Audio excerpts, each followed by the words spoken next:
This just in, we have a report of two-car collision at Science Street and Coast Avenue. Here we go live at the scene with Olivia.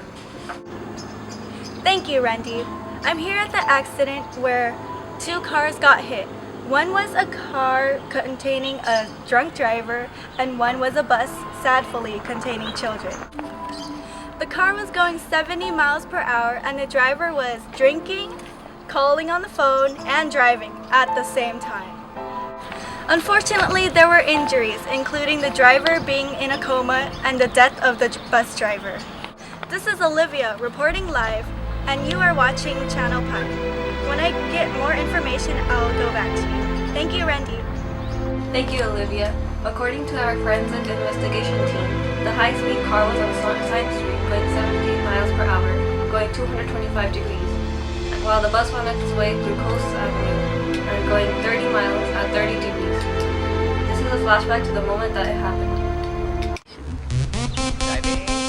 Hey, you missed my stop! When are you getting my bus? I'm the most popular girl in school. How can you not notice me? I'm distracted by driving!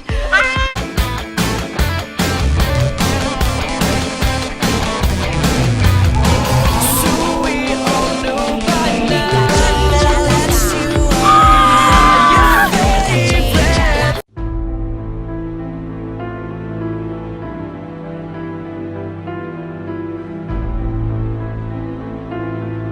Let's go deeper into the situation with our mathematicians.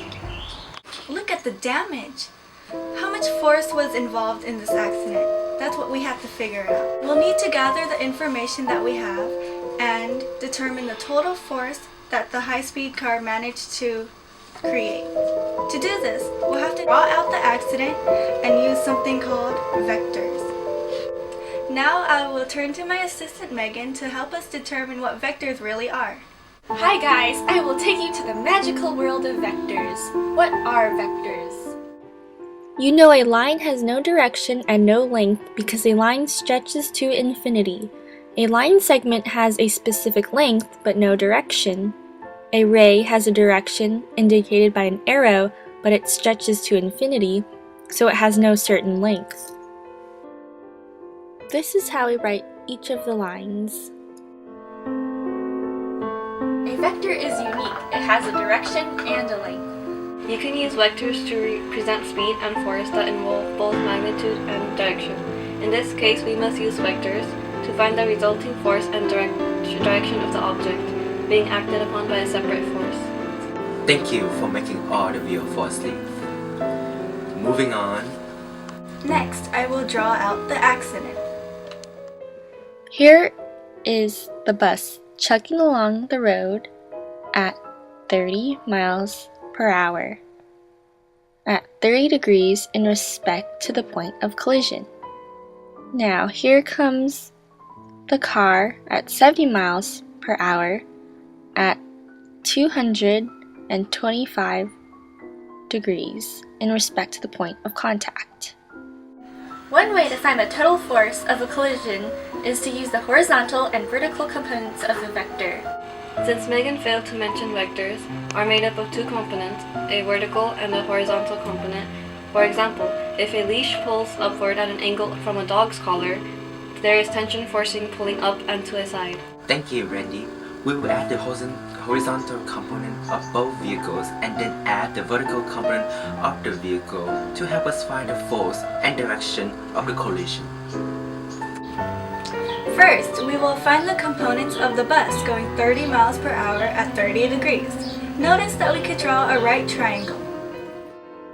Right triangles are important because given two measurements, we can solve for any other part of the triangle. Let's find the horizontal component using Ka from SOHCAHTOA. cosine equals adjacent over hypotenuse. By isolating the adjacent side, we end up with the hypotenuse times cosine, more commonly known as r cos theta, r representing the hypotenuse. With this being said, we'll use our information from the car crash and end up with 30 times the cosine of 30. 3. To find the vertical component, we'll use SO. Sine equals opposite over hypotenuse. By isolating the opposite side, we'll get our sine theta. To find the components of the high-speed car, you will use the same method. Therefore, you will end up with 70 times cos 225 degrees and 70 sine 225 degrees. Hey, you make the audience fall asleep.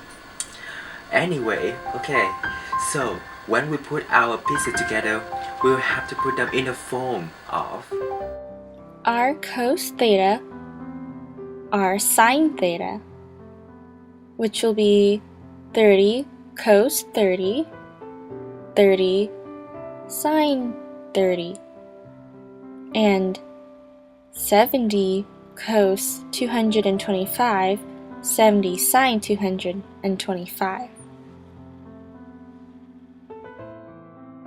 We will add the horizontal components of both vehicles and then the vertical components.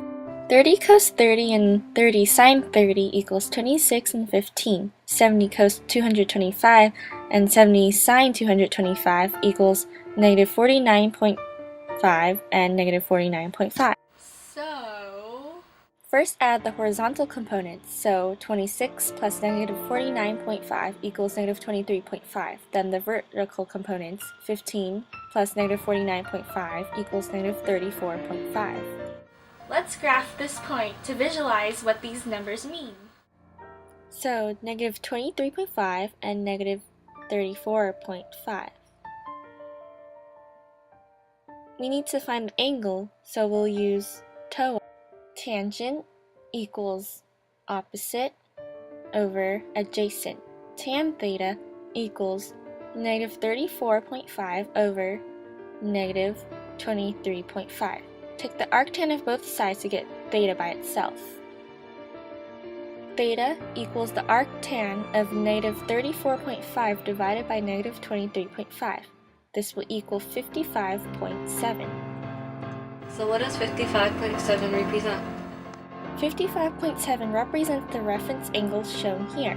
The actual angle can be found by adding 180 degrees to 55.7. 180 plus 55.7 equals 235.7. The collision spun off at 235.7 degrees. how do you find the total force then? The total force is found by the hypotenuse of the triangle shown. Since this is a right triangle, we can use the Pythagorean theorem to find the measurement of the hypotenuse. Since we are trying to find z, we will isolate this variable by taking the square root of each side. Z equals square root of negative 23.5 squared plus negative 34.5 squared. We will get 41.7. The total force exerted at the point of the collision was a whopping 41.7 miles per hour. And that's why you don't drink, drive, text, and argue at the same time. Thank you for watching. Thank you, professors, for explaining to us what happened at the collision. This is Randeep and Olivia reporting live. Goodbye.